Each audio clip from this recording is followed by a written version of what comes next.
Muy buenas noches y sean todos ustedes bienvenidos a Relatos del Lado Oscuro. Usted sabe que mi opinión particular acerca de los vampiros nunca ha sido muy positiva.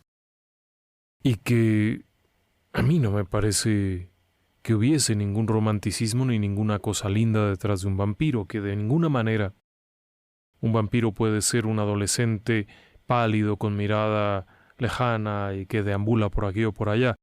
Ni tampoco algún ridículo sujeto que se viste de negro, se pinta los labios de rojo, se deja el pelo largo y considera que con eso es chic. No, el vampiro es un ser de alguna forma intermedio, entre un cadáver putrefacto y un ser vivo. La Tlahuelpuche es un vampiro. No tiene nada que ver con un espécimen humano. Es una variante degradada. Relatos del Lado Oscuro.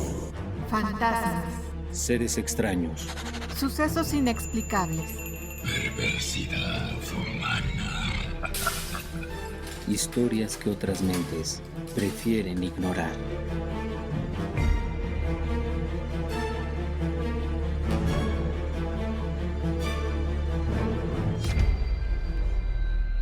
Como tal, de acuerdo con las leyendas europeas, que no necesariamente son las mismas que América, que África, que Japón, pero que tienen grandes parecidos. De acuerdo con aquello, el vampiro es un no muerto y por lo tanto sería un cadáver. Al ser un cadáver es un despojo. Se caracteriza por el nauseabundo olor que lo rodea. No es bonito y no se viste con terciopelo. Es un cadáver, apesta. Ha comenzado a degenerarse. Ciertamente la vida que le insufla un espíritu demoníaco y el hecho de que se alimente de la vida de otros seres le mantiene de alguna forma más o menos completo, insisto, más o menos completo. Sin embargo, este es un ser que no está vivo. Por lo tanto, su piel ha perdido la suavidad, la ligereza, la flexibilidad. Sus movimientos pueden ser insuflados o dirigidos por este espíritu maldito. Sin embargo, no son los movimientos de un ser vivo. Por lo tanto, son rígidos, más cercanos a una especie de telequinesis que a un movimiento natural. Por otra parte, no son eternos, no son omnisapientes, no son omnipresentes y tampoco son extraordinariamente fuertes. Simplemente viven mucho más, saben mucho más y se pueden mover muy bien a partir del propio miedo de los seres humanos. Es complejo, pero normalmente siempre hablamos de los vampiros europeos y eso no es del todo correcto, porque en muchas culturas, como le decía, hay la idea de criaturas que chupan sangre para vivir y como tal pueden superar la vida de los seres humanos promedio y alcanzar edades muy longevas. México no es la excepción. México es un país en donde también había esa creencia, y una creencia además terrible porque sigue estando presente. Excepto que el nombre no es el de vampiro. Se les llama brujas, pero no son otra cosa que un vampiro. Déjeme que le explique un poco más. De hecho, la idea de estos seres es muy central, es muy de la parte central de México. Atlisco era tierra de brujas. Todo el mundo sabía que de las faldas del volcán bajaban las brujas, o bien subían. Pero la creencia más antigua, la más distribuida es la de las brujas de Tlaxcala. Y no me refiero a las actuales personas de Tlaxcala, sino en época de la colonia, antes de la colonia.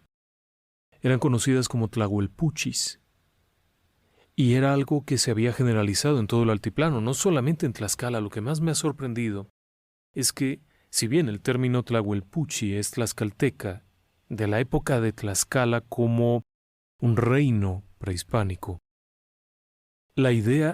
esta misma idea que les voy a describir de este personaje estaba presente también en territorios mexicas, en las zonas de lo que actualmente es la Ciudad de México, de lo que fue Tenochtitlán, estaba extendido, por supuesto, hacia zonas de Cholula, hacia zonas de Morelos, hacia zonas bajas de Guerrero, hacia la zona de Veracruz, hacia las zonas toltecas, olmecas, por todas partes creían en esto. Cada quien le daba un nombre diferente dependiendo de su propio dialecto, pero esencialmente significaba lo mismo. Tlahuelpuchi. Se podría traducir algo así como brasero que brilla o neblina que brilla. El término es un poco complicado de explicar, dado que era una idea más que una palabra, pero como tal describía eso. Y es que lo que estaban describiendo era estas bolas de fuego que durante tantos años hemos escuchado que existen. Es muy notorio este tema porque en muchas ocasiones he tenido oportunidad de hablar con personas actuales, jóvenes, quienes han sido testigos de esto. He tenido oportunidad de hablar con personas de edad avanzada quienes vivieron esto también. Por lo tanto, es uno de esos temas que a mí me ha provocado mucha curiosidad. Y la idea de la Tlahuelpuchi es esencialmente eso. La Tlahuelpuchi, cuando los españoles llegan, se topan con toda suerte de horrores en territorio mexicano. Para empezar, de la costa hacia la parte del altiplano se topan con tribus que tenían zompantlis, es decir, unos bonitos adornos en donde colocaban los cráneos de las personas que habían sido sacrificadas o que habían muerto en la guerra y adornaban con esto las entradas de sus ciudades. Los cráneos ya descompuestos, descarnados, algunos todavía más caldosos, otros todavía con restos, estaban ahí adornando. Los españoles no eran cualquier caramelo, de hecho, los primeros en llegar probablemente fueran delincuentes sacados de la prisión enviados a los barcos con la condición de que si ayudaban a esta labor se les perdonarían sus crímenes. Entonces era gente muy, muy peligrosa, muy áspera. Pero aún así, no estaban preparados para encontrarse con lo que en México era tradicional. Entendamos que aquí le cortaban el pecho a un individuo, le sacaban el corazón y se repartían el cadáver. Y que, por ejemplo, el pozole que ahora tanto disfrutamos, bueno, en realidad sí tenía carne humana. Ok, no es que se alimentaran de carne humana, no era un pueblo caníbal. Era un pueblo que tenía un ritual en el cual se incluía eventualmente la ingesta de carne humana. Pero el manejo de los cuerpos y todo era algo bastante cotidiano. Pero eso no era todo lo que tenían que ver. En México había muchas historias, la gente contaba muchas historias. Y esto facilitó que cronistas pudieran contar parte de estas historias. Y cuando llegan a la zona de Tlaxcala, dentro de las muchas cosas que escuchan, estaba la leyenda de las Tlahuelpuchis. ¿Y sabe por qué se los contaron? Vamos, no crea usted que los españoles llegaban y la gente venía rápido a decirles, oye, ¿ya conoces la leyenda de mi pueblo de tal cosa? No, por supuesto que no. Había cierto temor a estos personajes tan raros y obviamente las noticias volaban de que por donde pasaban hacían estragos. Sin embargo, la verdadera razón de que les contaran la historia no es otra, sino que lo vieron. Sí, de acuerdo con esa tradición muy antigua, cuando llegan los españoles, en 1520 más o menos, observan algo que ocurre en la zona de lo que hoy en día es la Malinche y preguntan qué es. A lo que les responden Tlahuelpuchis. Y ellos preguntan qué es. Y entonces les cuentan la historia. Y así es como llega a nuestros días. Por supuesto que ha seguido viva, es una leyenda que no ha desaparecido y que está vigente, pero nos llega porque alguno de estos cronistas que escuchó lo que explicaba la gente de aquellos lugares, lo guardó. Lo curioso es que lo que contaban, las Tlahuelpuchis, ya le decía yo, el nombre viene de esta especie como de brasero o de esta especie de hornito, de este pequeño brasero que se utiliza para quemar el copal y el incienso, pero que brilla. Es decir, usaban más bien esa definición y la traducción correcta sería más bien como niebla que brilla. Describían que eran mujeres de las comunidades. ¿Qué era lo que ocurría? algunas veces desaparecían niños pequeños o los encontraban dentro de la casa muertos, sin sangre, con heridas muy peculiares, o los encontraban afuera en los corrales, igualmente sin sangre, muertos.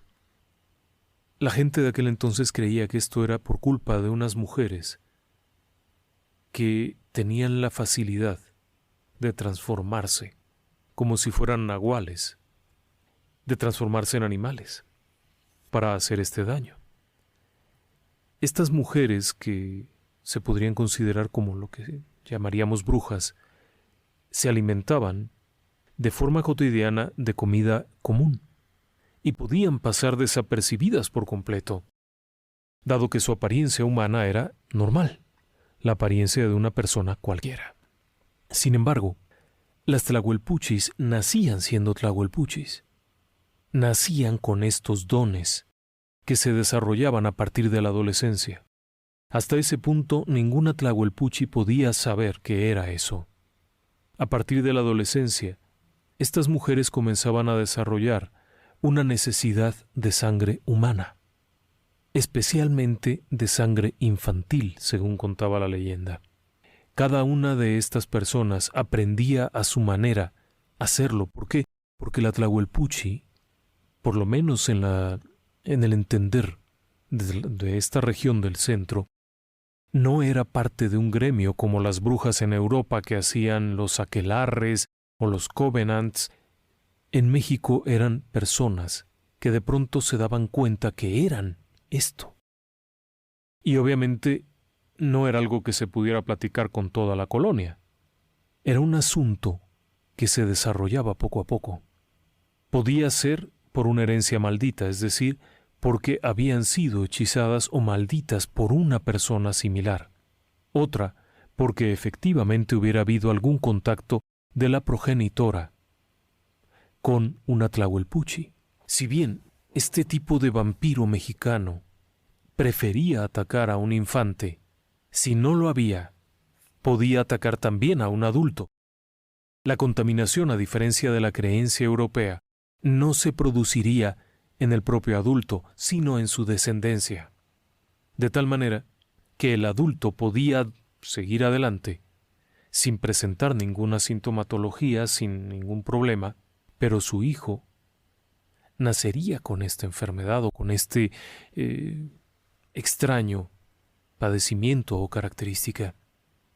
De tal manera que cuando llega a la adolescencia, esta mujer, porque si bien hay quienes afirman que podía haber también varones con estas características, la inmensa mayoría eran mujeres, dado que los varones probablemente morirían muy pronto antes que desarrollar las capacidades.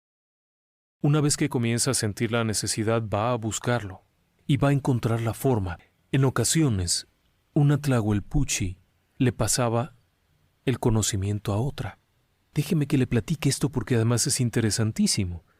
En la creencia antigua, ellas se podían reconocer. Se veían, por ejemplo, en la calle, en un montón de gente, en un mercado, y las demás personas lo que veían eran dos mujeres iguales, comunes y corrientes, con la vestimenta tradicional, sin nada particular. Pero ellas dos inmediatamente se reconocerían. Por lo regular, ambas cederían el paso. La tlahuelpuchi era muy territorial, por lo tanto se podía saber quién podía ser la que afectaba una cierta región. Pero, eventualmente, cuando llegaban a cruzar camino con otra, se reconocían de inmediato. Podían ocurrir dos cosas. Una, que se alejaran inmediatamente sin decir una palabra, para no evidenciarse y no ponerse en riesgo. O dos, que una de ellas introdujera a la otra en el mundo del vampirismo. Es decir, que se diera cuenta que la otra aún no sabía cómo era esto y entonces la enseñara. En ese caso, a lo largo del tiempo, ambas podrían compartir ciertas experiencias, si bien cada una cazaría por su cuenta, si bien cada una tendría su propia familia. Sí, eventualmente tendrían encuentros. Ahora, la Tlahuelpuchi era una mujer cualquiera, común y corriente. Por lo tanto, iba a tener un marido, iba a tener unos hijos, iba a tener unos hermanos, unos primos, unos tíos. De acuerdo con la tradición, una Tlahuelpuchi nunca ataca a un familiar, a menos que sea para matarlo, para obligarlo a guardar silencio. De lo contrario, estaría condenándose a sí misma. Por lo tanto, puede desarrollar una familia amplia y nunca va a atacar a uno de sus miembros de esa familia. Otra cosa, no solamente va a tener una familia. Siguiendo la tradición europea y viendo lo que allá se considera, las Tlahuelpuchis mexicanas también serían muy longevas. 5 o 6 veces la edad de vida de un ser humano normal. Por lo tanto, una Tlahuelpuchi tendría una familia y después buscaría otro lugar donde tener una segunda familia, porque obviamente llegaría algún momento en el que alguien se diera cuenta que esta mujer no envejece. Ese era el secreto. Una Tlahuelpuchi morirá cuando deje de hacer lo que sabe hacer. Ahora bien, ¿qué es lo que sabe hacer? La Tlahuelpuchi chupa sangre. No lo hace diario, no es su único alimento, no es lo único que va a hacer todo el día. No. De acuerdo con la tradición, la ingesta de sangre ocurre unas 2 o 3 veces al mes, no más, y solamente ocurre a partir de la adolescencia. Pero, ¿cómo es esto? Simplemente llega, toca la puerta y dice: «Oiga, disculpe, ¿tiene usted un recién nacido? ¿Me permite chuparle la sangre?». Por supuesto que no. Utiliza la zoomorfosis, es decir, la transformación en un animal.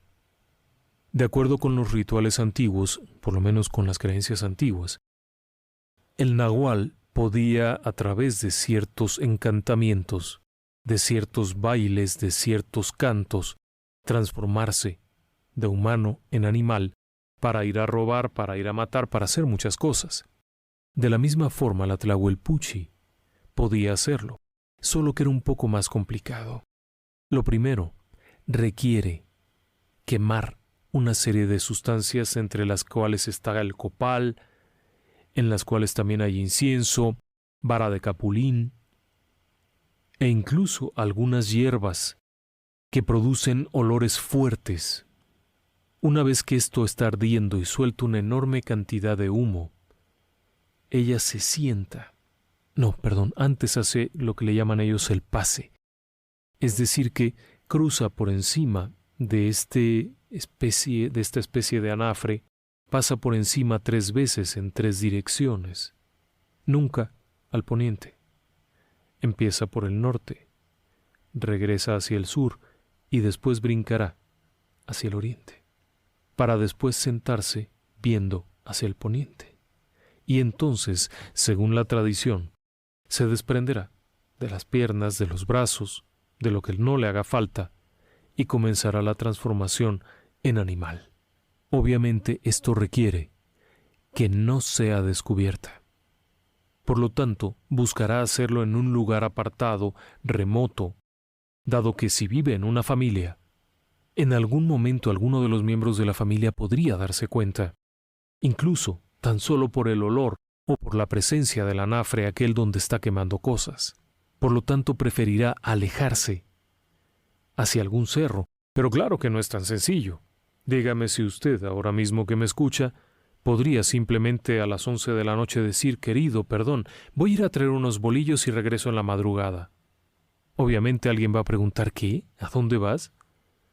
Por lo tanto, la Tlahuelpuchi solía dormir a toda la familia, a través de algo en la comida, a través de algo en la cena, o simplemente mediante lo que llamaríamos nosotros el aliento, una especie de vaho que duerme a las personas. Usando esto, duerme a la familia, pero para evitar suspicacias escapa hacia el monte. Ya en el monte hace los sortilegios y esconde los restos de su cuerpo, para después viajar de forma muy sencilla ya sea como perro, como zopilote o como animal nocturno, como incluso un guajolote grande. A la distancia, sin embargo, se les puede distinguir. Es ahí en donde viene el nombre Tlahuelpuchi, ya que a la distancia se les ve brillar como si estuvieran rodeadas de fuego, bolas de fuego. Claro que una vez que llegan a un lugar, lo que las personas van a ver es un animal. Puede ser desde un tecolote, una gallina, algo que pase desapercibido. La gran ventaja que tiene la Tlahuelpuchi, por lo menos de acuerdo con la tradición y la creencia, es que puede optar por animales de apariencia inofensiva. ¿De qué serviría transformarse en dragón? Harían que todo el pueblo se levantara en armas y organizara una cacería. Por lo tanto, una gallina, un perro, alguna cosa cotidiana para entrar al domicilio y entonces atacar. Esa es una parte que a mí me ha llamado la atención enormemente. Les platicaba, estos seres se transforman, pero al transformarse obviamente desprenden esta especie de resplandor que parecería ser una bola de fuego. Pero ya cuando llegan al destino es difícil distinguirlo. Por lo tanto, si alguien escucha un revoloteo en el techo de su casa, se asoma, va a ver un animal y punto. Pero esa es la parte interesante. Si la Tlahuelpuchi entra, probablemente busque al más pequeño.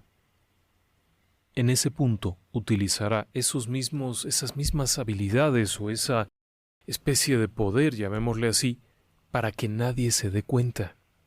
Tomará al infante, beberá la sangre, puede ser que lo haga ahí mismo o que salga al patio o a algún terreno por ahí cerca y después desaparece. Al amanecer, aquí no pasó nada. Cuando su familia despierta van a encontrarla haciendo la comida o cualquier cosa, o incluso vistiéndose para irse al trabajo. Porque esta es una historia que sigue viva hoy. No es una historia del siglo XV, sino que es una historia que sigue viva hoy. Ahora bien, vamos a seguir con la leyenda y ya después vemos algunos asuntos ahí. La leyenda cuenta que una vez que la Tlahuelpuchi sacia esta necesidad de sangre, puede pasar incluso semanas sin molestar a nadie. Pero si, por ejemplo, llegara a darse el grave caso en el cual no hay ningún infante, puede ocurrir que la Tlahuelpuchi agreda a algún viajero nocturno sobre todo, o algún adulto. En este punto es cuando se produce la contaminación, y si esa persona llega a tener descendencia, probablemente entre los descendientes haya una Tlahuelpuchi. ¿No son eternas? No, por supuesto que no. ¿Son vivos? Sí, son seres vivos. A diferencia del vampiro europeo, que es un no muerto, es decir, un cadáver animado, estos son seres vivos. Pueden comer comida común, pueden llevar una vida común, pueden parecer personas comunes, pero en el fondo siguen con esta dinámica. Y la longevidad, unas 4 o 5 generaciones. Algunos relatos de hace mucho tiempo decían que se conocían personas que habían sido conocidas por los tatarabuelos, que hablaban de esa persona y sin embargo la persona seguía viva y se seguía viendo igual. Entonces, bueno, sí son mucho más longevas que un ser humano normal. ¿Cómo protegerse de ellas? Sencillísimo. Y esto a mí me tocó verlo, de hecho, en una casa donde había un recién nacido. Hace muchísimos años todavía me tocó una casa en donde al llegar había tijeras grandes, unas tijeras como para cortar pollo, en diferentes puntos, amarradas con listones rojos. Me tocó ver cubeta de agua abajo de la cuna y un espejo en la puerta. Eran diferentes trucos. Antiguamente se decía que para evitar el ataque de una Tlahuelpuchi se podía utilizar desde plantas, como por ejemplo el ajo, pero no solamente ajos en el sentido europeo de colgarse un collar de ajos, sino colocados en una tortilla entre la ropa del bebé. Otra era, por ejemplo, el colocar la tijera abajo de la cama del bebé, pero en ocasiones cuando se vivía en condiciones muy precarias y el bebé dormía en el petate con los padres, podían optar por colocar abajo del petate un objeto metálico grande como por ejemplo un machete, siempre y cuando fuera colocado con otro en cruz. También se podía colocar el espejo. Esta herramienta era muy buena porque la Tlahuelpuchi, en su estado animal o en su estado humano, se sigue reflejando como humano. Por lo tanto, servía para desenmascararla. Así, ella, al cruzar frente a un espejo y voltear y verse reflejada, entraría en pánico y saldría corriendo. Y por supuesto había otros remedios, ¿no? Inclusive quemar algunas cosas para ahuyentarlas si se sabía que venían en camino porque se podían ver. Se podían quemar algunas hierbas, chiles y diferentes productos de la región. También el incienso, el copal, provocaban que se alejara. La gente podía verlas de gran distancia y advertir que estaban ahí. Ahora, ¿por qué digo que estaban ahí? Porque en ocasiones estaban juntas. Si bien la cacería no se comparte, sí podían verse juntas, por esto que le estaba explicando de que entre ellas se reconocen. Pueden incluso trabajar juntas cuando se refiere, por ejemplo, a algo que las pone en riesgo. Una cacería de brujas, por ejemplo. Eso las puede poner en riesgo. Una vez que se detecta quién es una bruja, la tradición más antigua decía que quemando los miembros que se desprendía, eso realmente no estoy muy seguro que pudiera servir, pero bueno, quemando o simplemente atrapándola cuando vuelve a casa y matándola. La otra, atrapándola durante el ataque y matándola. Para ello habría que cortar cabezas y hacer un montón de barbaridades. Todo esto es parte de la leyenda. Ahora bien, la leyenda también tiene una parte muy interesante, y es que a lo largo de los años que hemos estado platicando con personas, que hemos escuchado relatos, a mí en lo personal me ha tocado hablar con muchas personas que han visto brujas. Y no son señoras viejas feas con verrugas montadas en una escoba volando a mitad de la noche. Se refieren a las bolas de fuego. Y las personas con las que he hablado tienen el perfil menos indicado para ser fantasiosas. Y me lo han contado. Ahora, ¿por qué no es tan frecuente esto? Primero, porque no es un asunto frecuente. Existían ya en aquella antigüedad estas leyendas, pero no eran tan abundantes por ahí por todas partes. Segundo, ¿en dónde podría usted hacer hoy un ritual en la ciudad de Puebla? Vamos a pensar que viva usted ¿en dónde? En San Sebastián de Aparicio. ¿A dónde tendría que irse primero caminando a mitad de la noche para hacer una fogata, quemar hierbas y hacer todo el ritual? Al Cerro de Amalucan. No llega vivo. ¿A dónde podría irse? ¿Hacerlo en su casa? No, hombre. Probablemente viviría en una casa de 28 metros cuadrados y ahí no se puede hacer un sahumerio, créame. Además, ¿quién de nosotros hoy en día escucha que aletea en el techo una gallina y se va a poner fierros y espejos? Lo más probable es que alguien salga, le pegue un tiro y se la cocine. Porque así está la ciudad, es una ciudad muy compleja. Sin embargo, esto sigue dándose en las afueras, en donde una persona sí podría salir y hacer todo esto. Ya sé que suena a fantasía, usted me puede explicar de mil maneras qué son las brujas. En algún momento alguien me dijo que eran gases de descomposición. No son gases que se descompone. Un gas que se descompone es un producto que se está descomponiendo y desprende un gas. Bueno, se desprendió. Si por casualidad hay algo que lo pueda encender y se prende, pues se prende y se acabó.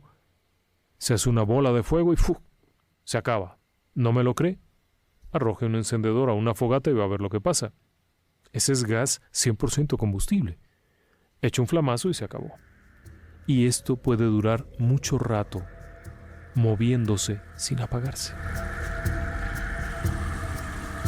Ahora bien, usted lo debe de recordar porque esto ocurrió aquí en Puebla hará 6 años o 7.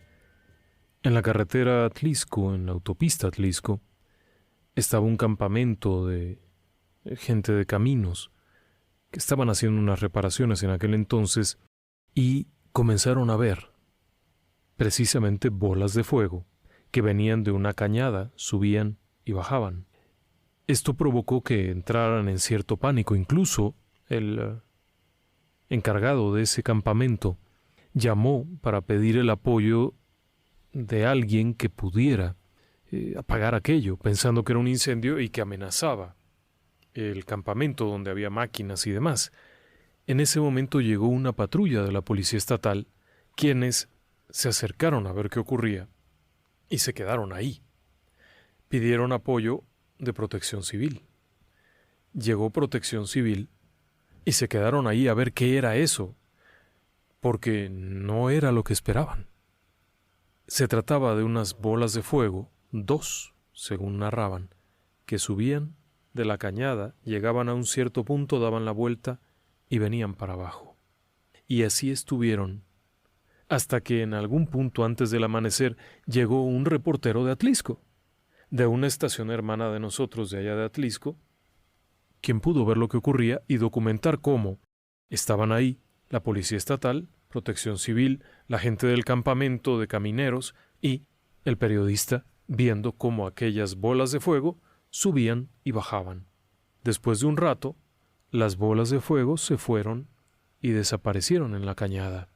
No hicieron nada, o por lo menos no se vio que hicieran nada, pero tampoco quemaron nada. La descripción del lugar era propia para que se hubiera quemado todo. Sin embargo, el pastizal no se quemó. No se quemaron los arbustos, no se quemó absolutamente nada.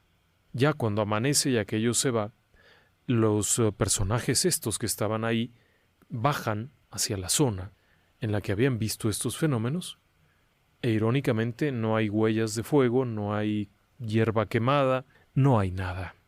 Esto ocurrió hace 6 años, fue noticia, tuvimos oportunidad de entrevistar en aquellos años a la persona de noticias que estuvo ahí y bueno, era una historia muy interesante, pero me he topado con otras similares.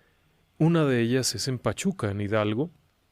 Ahí me han narrado un suceso ocurrido en los años 70, más bien como en los 80 tempranos, 81, 82, pensando en la edad de estas personas. Y bueno, esta familia, una familia de fe cristiana, evangélica, se muda a vivir allá por motivo de trabajo a una casa que estaba en las afueras, ya a pie de monte, y además era en la parte de atrás de un predio. A partir de ahí había un montón de cerros y un paisaje precioso. En esa familia había 3 chiquillos, 6 añitos, 8 añitos y probablemente 10. En la casa de junto había también una parvadita similar de niños y comienzan a jugar juntos.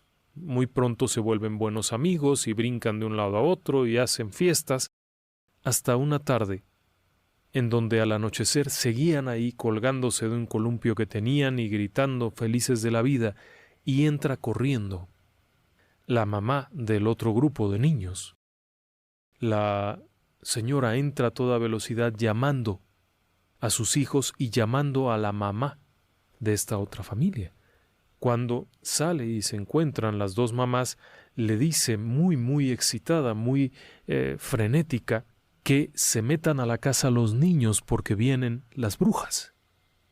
Obviamente, la señora, que era cristiana evangélica, no estaba muy segura de qué era lo que estaba hablando esta señora, si era alguna superstición, si era alguna cosa ahí que no entendía. Esta señora se limita a decirle: por favor, meta a sus niños, cierre las puertas, cierre las ventanas en una sola habitación. Y bueno, obviamente no había crucifijos que poner, pero sí había tijeras. Que colgara tijeras en la ventana y en la puerta y no los dejara salir por ningún motivo a ninguna parte.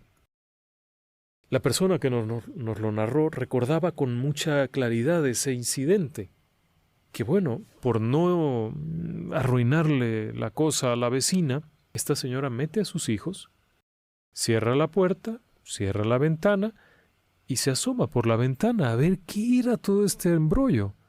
Y entonces observa en la distancia la propia señora cómo aquellas bolas de fuego aparecen en la distancia. No venían juntas, venía una por allá y otra por acá, como volando encima de los árboles, brincando de un árbol a otro, de pronto bajaba a tierra, de pronto volvía a subir. No son árboles muy grandes, ni son muy abundantes, son más bien una especie como de huizaches. Entonces brincaba de uno a otro hasta que se va alejando de donde estaban estas dos casas y se va a meter ya en la zona baja y ahí queda. Al día siguiente, bueno, ya los niños se van a dormir, todos calladitos, todo muy cerradito. Al día siguiente, bueno, todo el mundo se levanta como si nada, se van los niños a la escuela. Un rato después viene la vecina chismosa, llamémosle así, y le dice que se había visto. Y sí, le dice, sí, vi algo en el cielo, quién sabe qué era. Eran las brujas. Espere usted y vamos a oír noticias de algún chamaquito que murió. Efectivamente, en el transcurso del día llegaron noticias de que 2 o 3 cuadras abajo, en una casa donde había un chiquito de meses, había muerto. El bebé tenía extrañas marcas en brazos y carita y había amanecido muerto. 1980 y tantos. No piense usted que es allá en la época de la colonia. Y esto me lo ha contado alguien que me sorprendió porque no lo esperaría yo. Pero además de estos, bueno, hay muchísimas otras.